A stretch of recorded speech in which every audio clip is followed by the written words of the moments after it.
시청자 여러분 안녕하십니까? MBC 토론 갑론을 박 김종태입니다.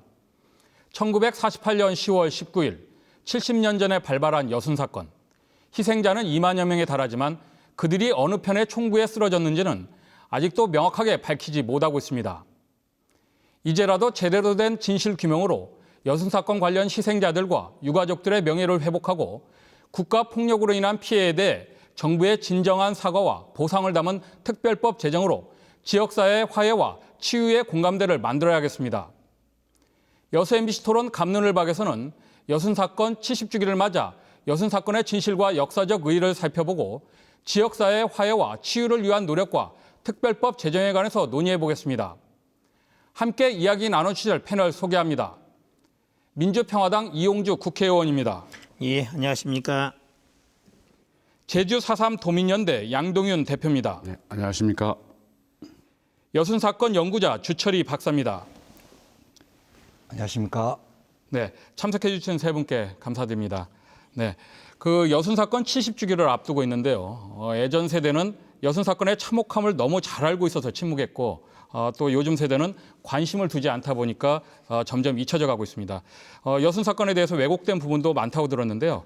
주 박사님, 먼저 그 여순 사건에 대해서 간단히 좀 요약해서 들어볼까요? 예, 1948년 4월 3일 제주에서 단독 정부 수립을 반대하면서 무장봉기가 발발합니다. 이것이 이제 대한민국 정부가 수립된 이후에도 계속 지속되면서 이승만 정부는 큰 골칫거리를 안게 됩니다. 이에 10월 11일 날 제주도에 제주도 경비사령부를 설치하게 됩니다. 이 제주도 경비사령부는 지금까지 제주는 경찰 중심의 진압작전을 진행했는데 군 중심의 초토화 작전을 진행하겠다는 의도였습니다. 이 초토화 작전에 여수에 주둔하고 있었던 제14연대 1개 대대를 파병하기로 결정하고 출동 명령을 내리게 됩니다. 이에 14연대 군인들은 제주도의 출동 명령은 제주도 애국인민들을 학살해라는 명령으로 판단하고 그것은 우리 헌법에서 명시하고 있는 국군의 사명에 맞지 않는 부당한 명령이라고 하고 총궐기를 하게 됩니다. 이에 이제 이승만 정부의 정치, 경제, 사회적으로 불만을 가득했던 지역 민중들이 호응하고 합세하면서 항쟁으로 발전하게 이르게 됩니다. 그 과정에서 이제 토벌군이 내려오고 민간인 협력자를 색출한다는 과정에서 수많은 민간인이 학살한 것을 여순 항쟁이라고 일컫고 있습니다. 네, 주 박사님. 그러면 그 다양한 측면에서 이제 접근할 수 있겠는데 오랫동안 여순 사건을 연구해 오지 않았습니까? 예. 이 시대 여순 사건이 갖는 역사적 의의 한마디로 정의한다면 어떻게 할까요? 두 가지 측면으로 봐야 될 것 같습니다. 하나는 우리 지역사회 측면인데요. 여순 항쟁을 지금까지 이제 군인의 출동 명령 거부를 반란으로 규정했는데 우리 전라도가 올해 역사가 1000년이 되는 해입니다. 그럼 전라도의 1000년의 역사는 딱 한마디로 표현한다면 저항입니다. 이 저항은 현재 대한민국의 민주주의의 토대가 되었던 겁니다. 그럼 여순도 마찬가지 전라도가 가졌던 저항 정신의 하나의 표출이었습니다. 그래서 우리 지역적인 평가로 보면 저항 정신의 표출이었다 이렇게 봐야 될 것이고요. 두 번째는 이제 여순 항쟁이 발발한 이후에 국가가 악용한 측면으로 봐야 됩니다. 이제 여순이 발발하고 난 이후에 여수를 토벌하고 나서 대한민국 정부는 12월 1일 날 국가보안법을 제정하죠. 그럼 이 국가보안법은 국민을 통제하고 감시하는 제도입니다. 이걸 통해서 우리 모든 권력은 국민으로부터 나온다라는 이 주권 재민을 철저히 국가가 억압했던 거죠. 그리고 우리 민주주의 정신을 억압했던 반민주적인 역사였다라고 평가할 수 있습니다. 네, 양 대표님. 예. 그 여순 사건의 발발은 제주 4.3하고 아주 그렇습니다. 밀접한 관련이 있지 그렇죠. 않습니까? 예. 70년 전 당시 제주의 상황, 또 이게 상당히 궁금한데 예. 제주에서는 여순 사건을 어떻게 보고 있는지 좀 듣겠습니다. 먼저 제주 상황을 말씀드리죠. 1947년 3월 1일 그 3.1절 기념식에 제주 시내 북궁민학교라는 초등학교 운동장에 모이는데요. 한 3만여 명이 모여서 해방된 나라에서 독립된 나라에서 독립운동을 기념하게 되죠. 근데 이 미군정은 당시 이 3.1절에 참석했던 도민들을 체포하게 됩니다. 물론 그 현장에서 6명의 민간인들이 총살을 당하죠. 물론 그것은 시위대가 경찰서를 습격했다고 왜곡했는데요. 경찰서 앞을 지나갔던 사건이었고요. 그걸로 인해서 발발된 이 도민들의 불만은 30총파업으로 이어지고 48년 그 아까 말씀했던 총선거 50총선거가 있는데 그걸 반대하는 제주도민들이 근데 그 앞서서 아까 47년 상황에서 2,500여 명이 체포됩니다. 그리고 고문치사 사건이 또 일어나죠. 그래서 도민들은 일어설 수밖에 없는 그 속된 말로 앉아서 죽거나 서서 죽거나 마찬가지다. 그래서 일어났던 게 4월 3일 날 12개 지서를 공격합니다. 그런데 마치 이 공격했던 이 상황에 대해서 당시 미군정이나 제주도 당국은 특히 경찰은 완전 섬멸하려고 대들죠. 그래서 48년 10월에 이른바 포고령을 발동합니다. 10월 17일. 그리고 10월 19일은 11월 17일은 계엄령을 발동하고 이런 상황이 벌어지는데 그 와중에서 10월 17일 포고령 그리고 10월 19일 여수에 주둔해 있던 당시 14연대의 출동 명령을 내렸던 것이죠. 당시 제주 사람들은 당시 제주경찰서 병력은 4.3 당시에는 300명에 불과했습니다.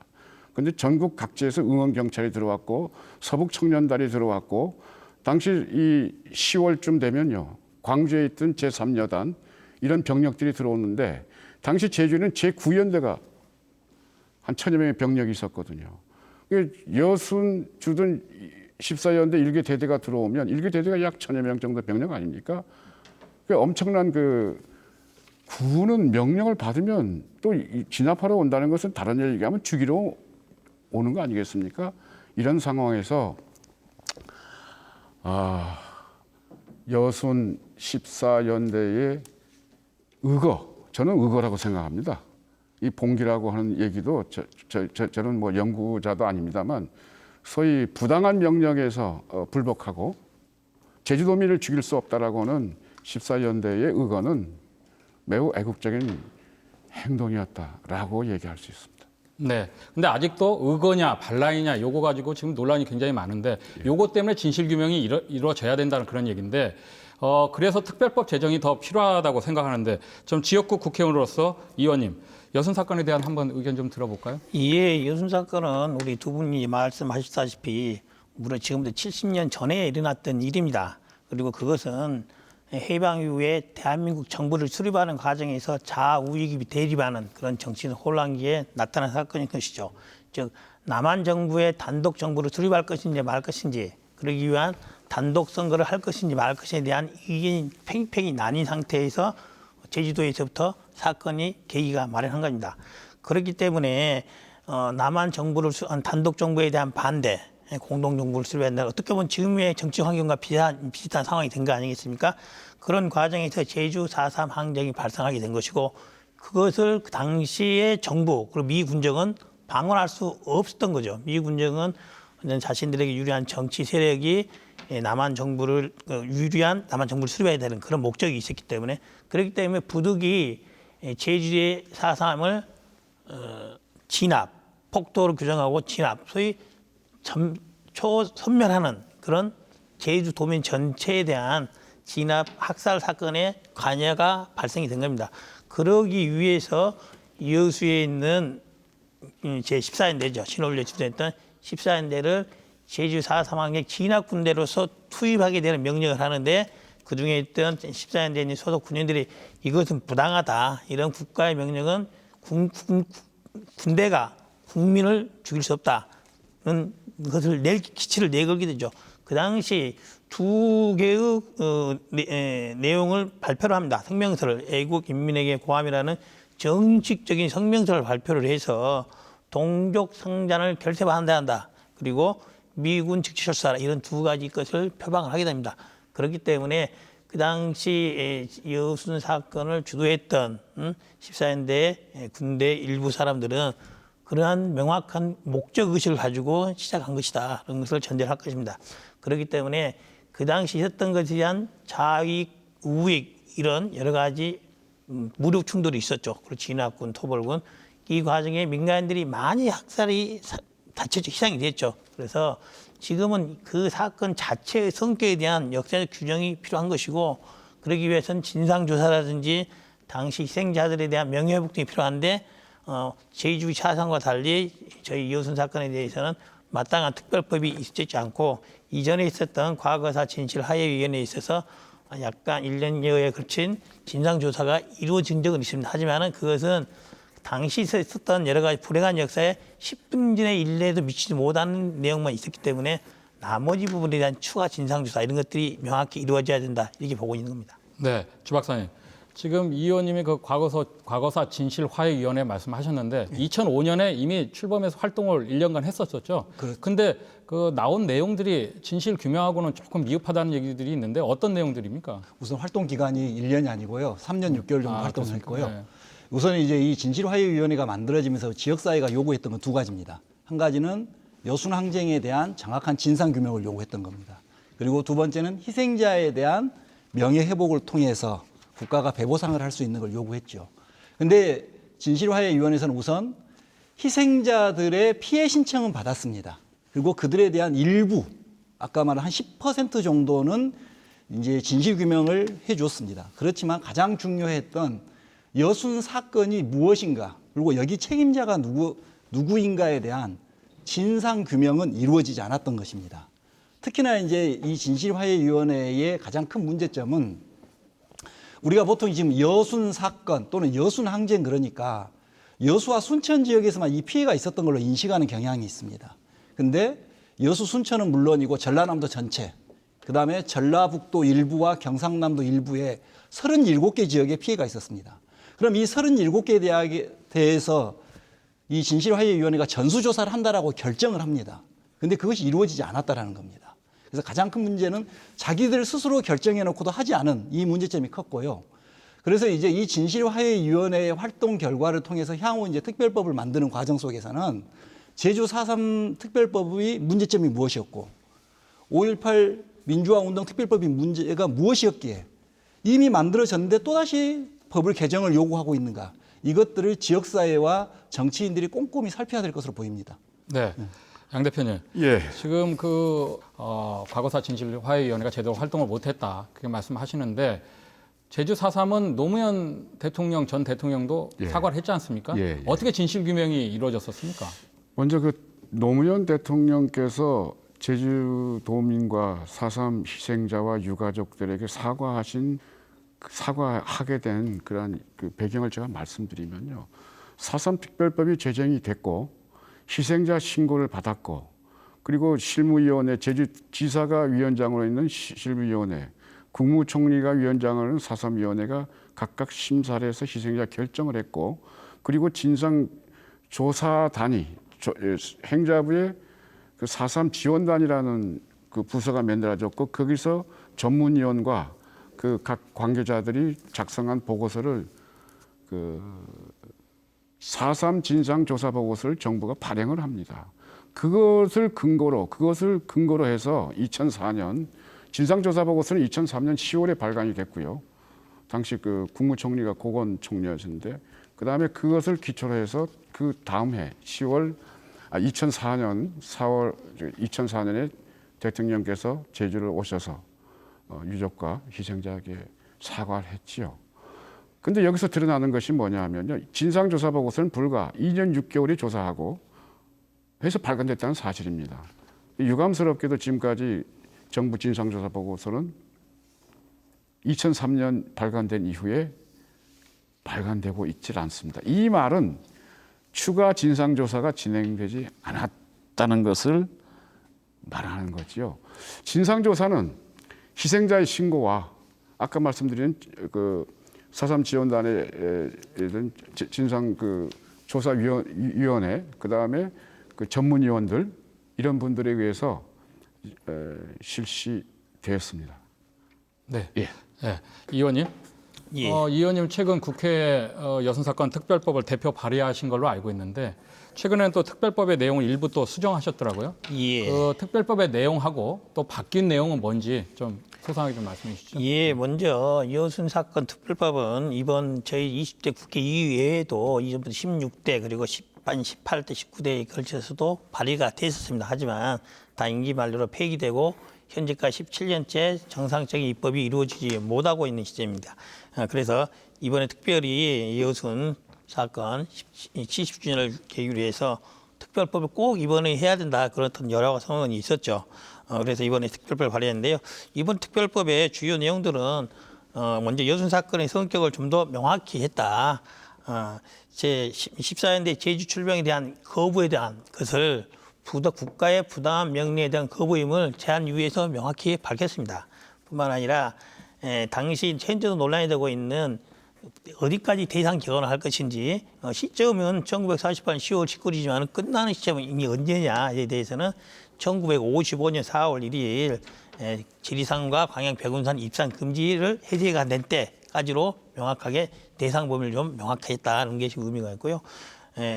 또 하나는 이번에 조사 기구에 대해서도 이전과 달리 좀 신속한 심사 결정 이런 것들을 하기 위해서 국무총리 소속으로 단일위원회를 두고 진상조사위원회 사무를 처리하기 위해서는 위원회 사무처를 주도록 하는 이런 식으로 규정을 두었습니다. 특히 이번 법안 내용 중에 가장 중요한 부분은 그라고 봅니다. 14년대 소속 군인들에 의한 것을 봉기라고 명확히 규정을 했다는 점이죠. 그것은 많은 분들이 오해하고 있는 게 14년대 소속 중에 일부 몇몇 군인들이 한 거 아니냐라는 오해를 하고 있는데요. 실제 당시 14년대 소속은 약 3천여 명의 군인들이 있었는데 이 중에 이러한 일에 가담한 사람들이 일부가 아니라 2천 명가량, 거의 3분의 2 수준에 이르러서 그들이 발생한 뜻하고자 했던 것들이 단순한 우발적인 일은 아니다. 명백한 명분을 갖고 국가의 폭력에 대한 반대하는 것을 명확했다. 이렇게 보고 있습니다. 네, 주 박사님. 지금 이 의원님이 특별법 내용에 대해서 말씀하셨는데 기존에 있는 특별법하고 많이 달라진 겁니까?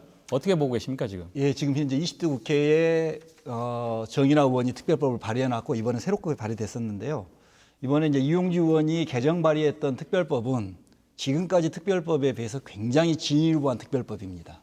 특히 이제 주목할 부분이 우리가 지금 특별법의 명칭이 어떻게 되냐면 여수 순천 11구 사건 진상규명 및 희생자 명예회복입니다. 그러니까 진상규명이 있고 피해자에 대한 명예회복이 두 가지가 있습니다. 근데 이렇게 제목은 항상 달면서 모든 법이 희생자 명예회복에만 초점이 되어 있었습니다. 근데 이제 이번 이용주 의원의 특별법에서 그래서 주목받아야 될 부분은 이 진상규명을 위한 진상보고서 작성 기획단을 설치합니다. 그래서 이 작성 기획단에서 진상규명의 성격을 정확히 규명하면서 책임자가 누군지를 규명할 수 있는 부분을 넣었다라는 것이 굉장히 진일보하다고 저는 보고 있습니다. 그리고 이제 점에서 제가 이제 특별법을 제정한 우리 이용주 의원이나 우리 정치권들에게 두 가지만 좀 말씀드린다면은 지금 현재 정부는 특별법을 반대하고 있습니다.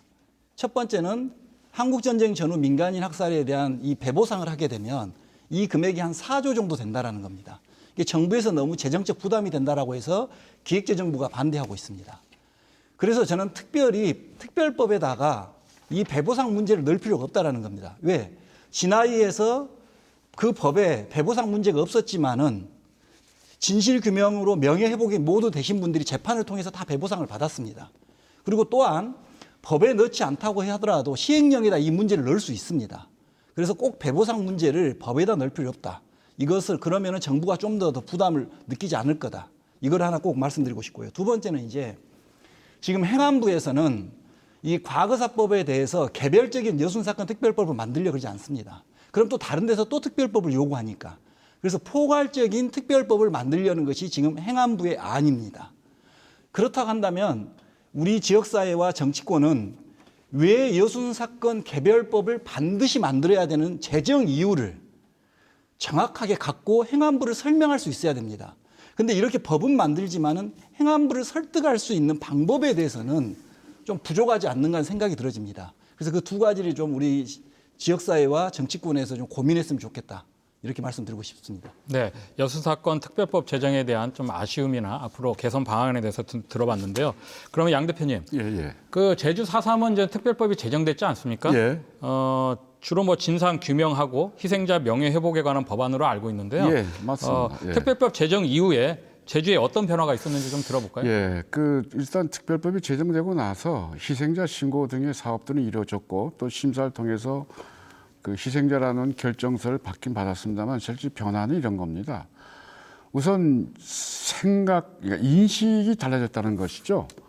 폭동, 무슨 뭐 반란, 무슨 전과자 이런 식으로 인식되어 왔던 당시의 관련자들에 대한 이해가 좀 달라졌다는 것이고요. 실질적인 법 속에서 아까 말씀하신 희생자 결정됐지만 각종 지원 체제가 있습니다. 의료비 지원, 생활비 지원, 그 다음에 뭐 우리 제주는 이렇게 섬이어서 나들이를 비행기를 타고 다니는데 그 항공에 대한 감면 이런 조치들이 이루어졌는데 예를 들면 의료 지원 같은 경우는 진료비 상당한 액을 좀 지원해주고 있고요. 생활 지원비 같은 경우는 75세 이상의 유족들에게 월 10만 원씩 드리고 있고, 당시 또 연루돼 가지고 생존하신 분들한테는 지금 현재 한 70만 원 정도 이렇게 지원되고 있습니다. 이것은 뭐냐면 정부가 결정되기 전에, 그러니까 배보상 문제가 지금 아까 제기됐는데요. 이런 것들은 시간이 걸리게 되어 있습니다. 상황에 대한 어떤 그 합의도 좀 필요한 것이고 해서 지금 이분들이 연루된 것들이 지금 70년 사건이어서 전부 다 고령입니다. 얼마 살지 못하는 이런 것들을 감안해 가지고 특별자치도와 물론 또 의회가 협력해 가지고 이런 지원을 하고 있다는 점, 이런 것들은 단순히 혜택을 본다는 이런 것도 있지만 제주 사회의 변화를 얘기합니다. 4.3은 무고한 당시에 그 무지막지한 공권력에 의한 희생이었다라고 하는 것들을 아주 그냥 증명하는 사실들이죠. 예, 이런 그 변화가 크다고 할 수 있죠. 네. 따라서 하지만 문제점도 여전히 안고 있습니다. 뭐 다음 기회에 말씀을 드리도록 하죠. 네네. 제주 4.3은 특별법 제정으로 인해서 상당한 변화가 있었다고 이렇게 말씀하시는데 여순 사건은 이원님, 여순 사건은 아직도 좌우익 그 유가족들의 어떤 대립, 아직까지 서로 그 여순 사건을 어떻게 정립하느냐에 대해서도 굉장히 논란이 많이 빚고 있지 않습니까? 그렇습니다. 근데 최근에 뭐 합동 유령제를 지내게 됐다는데 어떻게 보십니까? 그 부분에 대해서? 예, 그렇습니다. 뭐 제가 정치를 시작한 지 얼마 되지 않았지만은 지금까지 경과를 들어보면은 유령제들을 각각의 단체들이 별개로 경찰은 경찰대로 민간인은 민간인대로 따로따로 지내왔던 게 사실입니다. 그리고 지금까지 그런 것들을 함께 화합해서 지내보자는 지역사회 노력이 있었으나 그때마다 여러 가지 문제점이 불들어서 그렇게 못했던 게 현실이죠.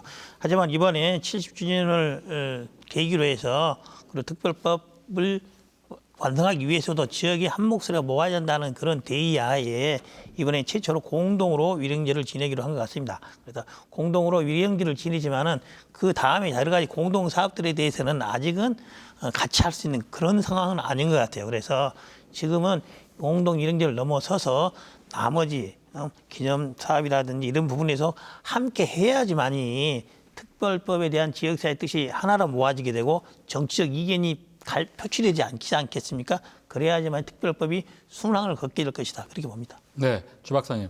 이 의원님 말씀을 들어보면 아직도 이제 앙금이 좀 남아 있다는 그런 얘기인데 화해보다 앞서서 뭐 선행돼야 할 것은 또 무엇이라고 생각하십니까?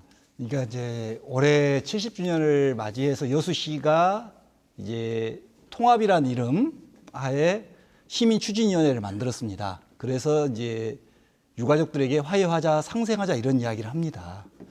근데 저는 좀 묻고 싶은 것이 이런 겁니다. 지금 세계 2차 세계대전이 끝난 지 73년이 됐습니다. 근데도 여전히 독일 총리는 폴란드를 가게 되면 아우슈비츠에 가서 무릎을 꿇고 사죄를 하고 있습니다. 73년 동안 사죄를 하고 있습니다. 그런데 거기에다 누가 대고 이제 그만해라. 그럼 폴란드에게 또는 유태인들에게 상생해야 되지 않냐, 화해해야 되냐 이런 이야기 하지 않습니다. 가해자는 끊임없이 사과를 해야 되는 겁니다. 제주는 이미 문재인 대통령이 올해 사과도 하셨고 노무현 대통령이 전에 2번이나 사과를 하셨습니다. 그럼 여순에 대해서 국가가 지금까지 사과를 했는가? 전혀 사과하지 않았습니다. 그럼 우리 지역의 정치권이나 여수시장이나가 단 한 번이라도 국가에다가 국가가 이렇게 공권력으로 사람을 죽였으니 책임을 져라. 그래서 그 책임에 대한 사과를 해라고 이야기한 적 있습니까? 그런 적 없지 않습니까? 근데 유가족에게만 유난히 화해해라, 상생해라고 요구를 하고 있습니다.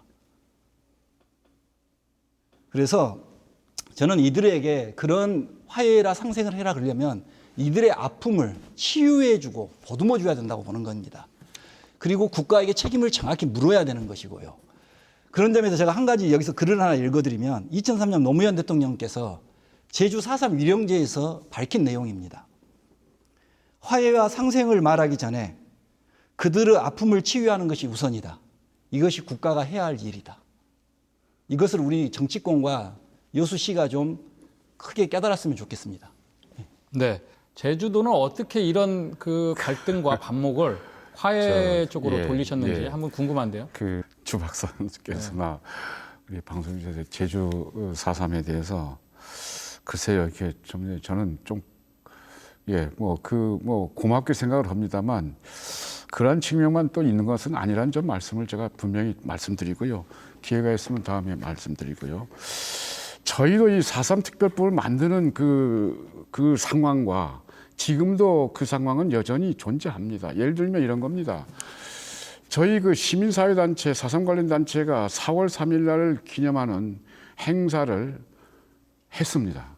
그리고 이 4.3, 오늘의 4.3 유족회가 아니라 당시 4.3 유족회는요, 4.3 반공 유족회였습니다. 아이러니하게도. 즉, 군경 가족들이 만든 유족회였거든요. 이건 1989년의 상황인데요.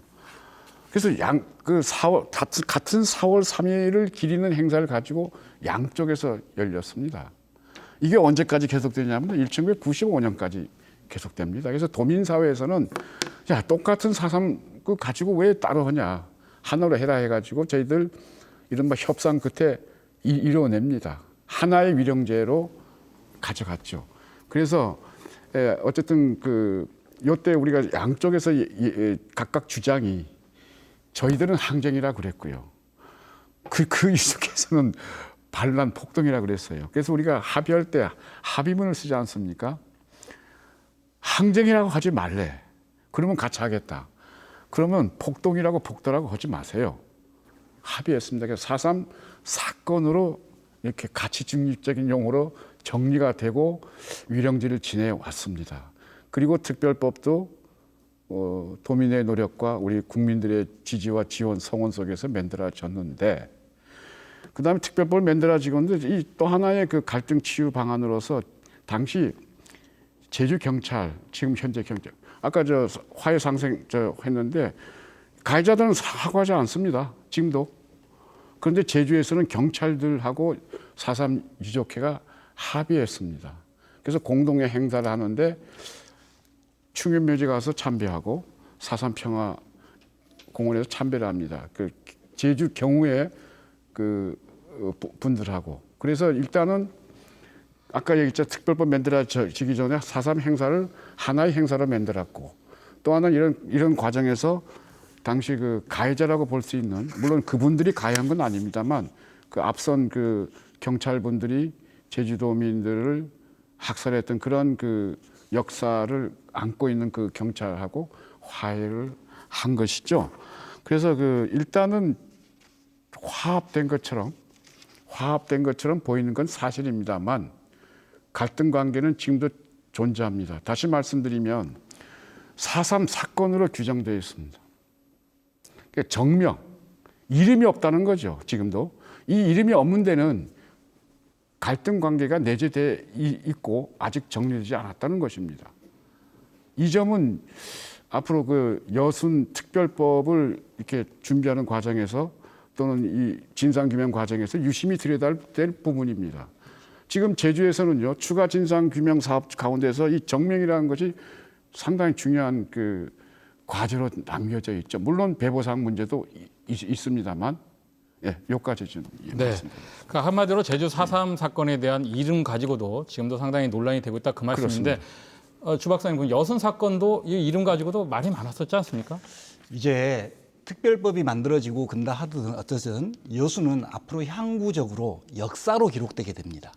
그러면 역사라는 것은 우리가 그 사건의 성격을 규명을 통해서 명칭을 부여합니다.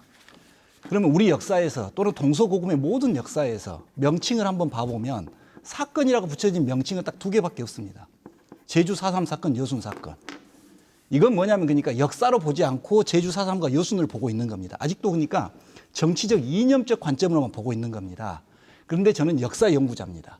그럼 역사 연구자로서 이 역사의 명칭을 부여하려면 그 역사의 성격을 제가 보는 거죠.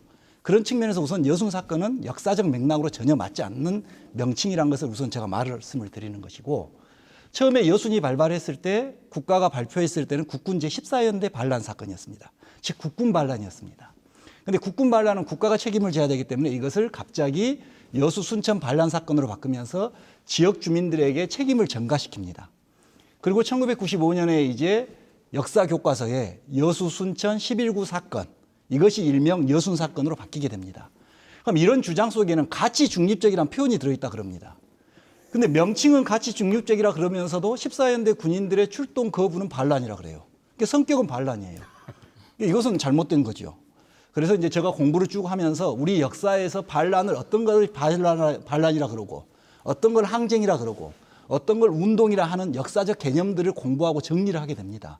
그 과정에서 여순을 파악을 해보니까 14연대 군인들의 출동은 헌법의 명시는 국군의 사명에 맞지 않는 부당한 명령이었고, 우리 민중들은 국가 권력의 부당한 권력에 맞서 싸웠던 겁니다. 이걸 갖다 우리는 역사에서 항쟁이라 그럽니다. 그래서 저는 여순 항쟁이라는 명칭이 맞다라고 보고 있고 그렇게 글을 쓰고 있는 것입니다. 네, 이 의원님.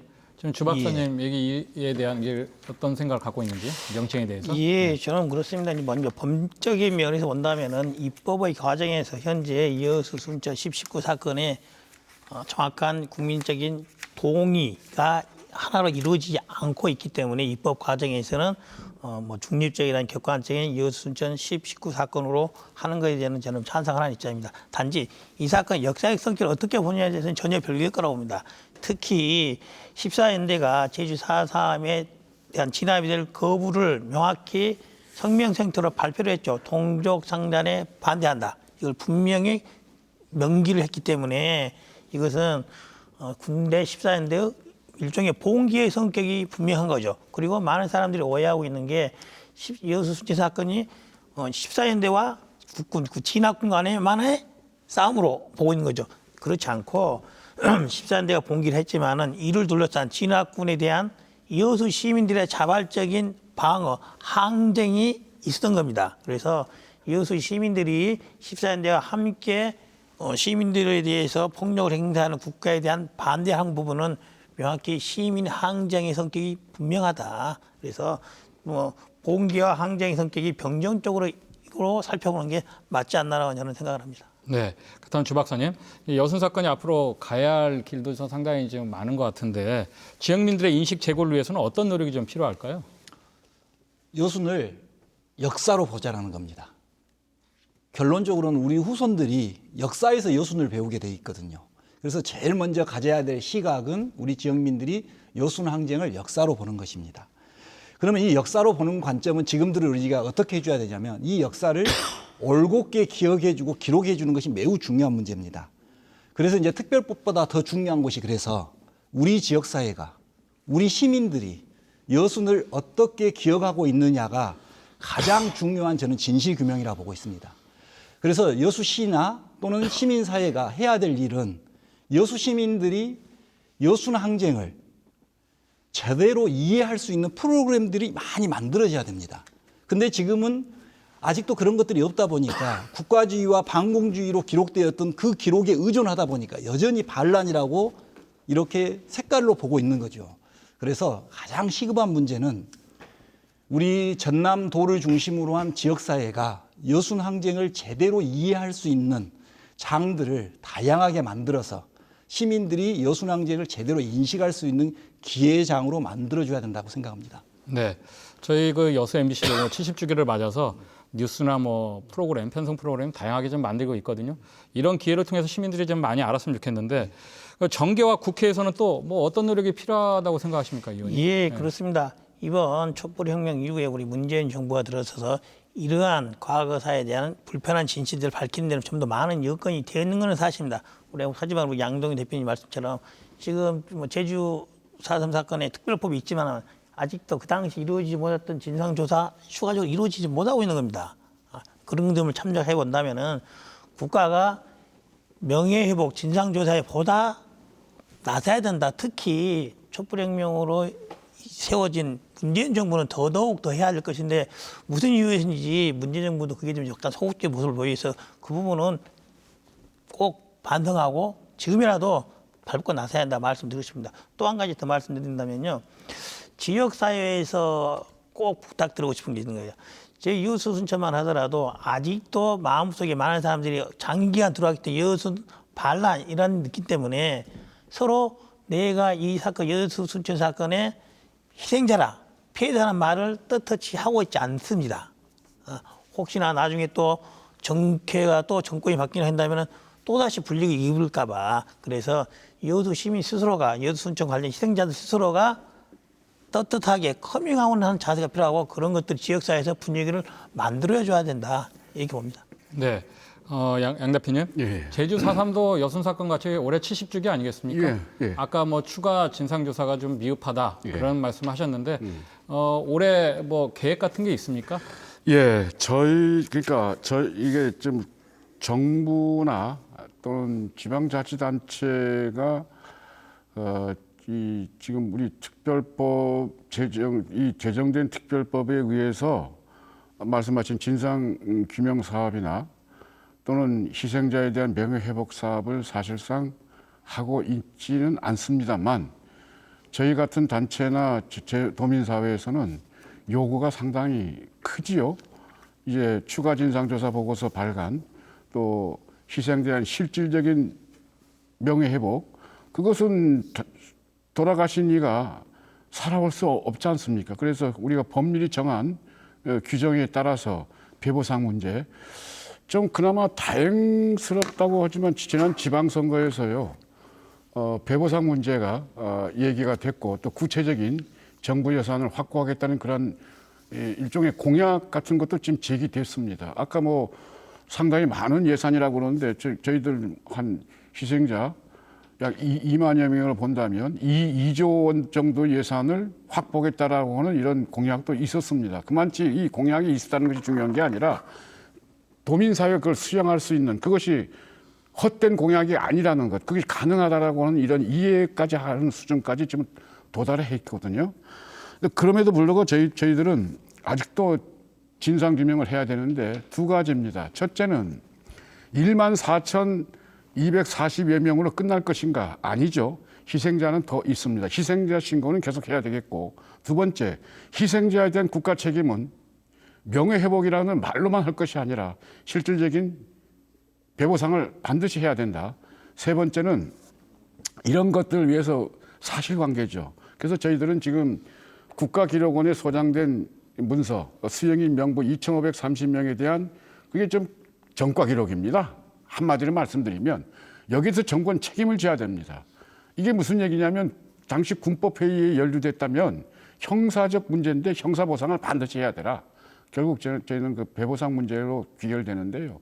이런 과정들이 이루어질 수 있도록 저희들은 노력을 하고자 합니다. 네, 제주 4.3과 여순 사건을 통해서 우리 시대의 역사를 바르게 잊고 또 후손들에게 제대로 남겨주는 게 70주기의 과제 아닐까 싶습니다.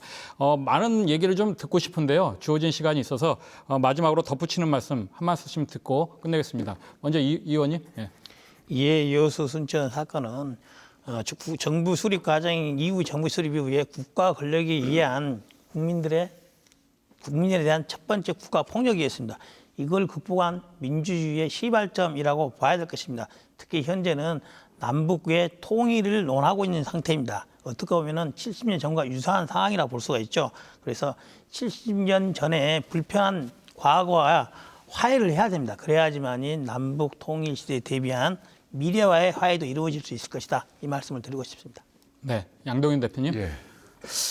저는 오늘 말씀드리고 싶은 이런 기회를 마련해 주신 MBC 측에 감사드리면서요. 당시 48년, 49년 당시에 구연대가 있었고 구연대가 교체한 병력이 이연대입니다. 이 이연대가 사실 여순 사건을 여순 항쟁 이 사건을 진압한 부대거든요. 이 부대가 다시 제주에 옵니다만 이 14연대 병력까지 왔으면 과연 어떻게 됐을까? 네, 정규 군인 9연대가 물론 경찰도 있고 서청도 있었습니다만 적어도 희생자 2만에서 3만이 희생됐다고 하는 이 진상조사 보고서 내용만 보더라도 만약 14연대가 제주에 왔다면 그 제주도민의 희생은 얼마나 컸겠습니까? 이건 명백한 사실일 겁니다. 군이란 특수한 조직상 제주도민 많이 죽였을 겁니다. 그것을 거부한 이 14연대 여러분들 정말 뭐라고 지금 제가 얘기를 하기가 좀 어렵습니다. 그리고 관련해서 희생된 여순 항쟁에 희생된 시민 여러분들에게 감사와 또 죄송한 말씀을 드리지 않을 수가 없습니다. 모처럼 특별법 제정 이 문제가 좀 공론화되는 과정에 있고 실질적으로 진행됐으면 참 좋겠고 또 저희들의 어떤 앞선 경험이 하나의 교훈이 돼서 저희들이 잘한 건 또 이렇게 개성 발전시켜 나가지만 모자란 것들은 반면교사로 삼아서 좋은 법률이 만들어지고 그 법률에 따라서 진상이 규명되고 희생자의 명예가 회복되는 그날이 조속히 하루속히 왔으면 좋겠습니다. 고맙습니다. 네, 좋은 말씀 감사드립니다. 자, 주철희 박사님 마지막으로. 네. 우선 우리 지역민들이 반란의 도시, 빨갱이 자식이라는 그 프레임에서 좀 벗어났으면 좋겠습니다. 그리고 이제 우리는 역사를 잊은 민족은 미래가 없다라고 말을 합니다. 그러면 여순 항쟁은 역사입니다. 우리 지역에서 벌어졌던 70년 전의 역사입니다. 이 역사를 올해 70주년을 맞이해서 우리 시민들이 한번 올곧게 생각할 수 있는 기회가 됐으면 좋겠습니다. 네, 70년 전 발생한 여순 사건은 지역의 슬픈 과거이자 대한민국의 아픈 역사입니다. 당시 좌우익 이념의 대립으로 무고한 목숨들이 쓰러져 갔는데요. 70년 세월이 흘러서도 지워지지 않는 상처에 여전한 갈등과 반목이 새로운 아픔으로 남습니다. 여수 신원리 주둔 14연대 봉기의 진압은 오래전에 끝났지만 지역사회의 진정한 화해와 치유를 위한 진실 규명은 지금부터입니다. 여순 사건 70주기를 맞아 각계의 많은 관심과 참여가 필요해 보입니다. MBC 토론 감론을 박 시청해주신 여러분 고맙습니다.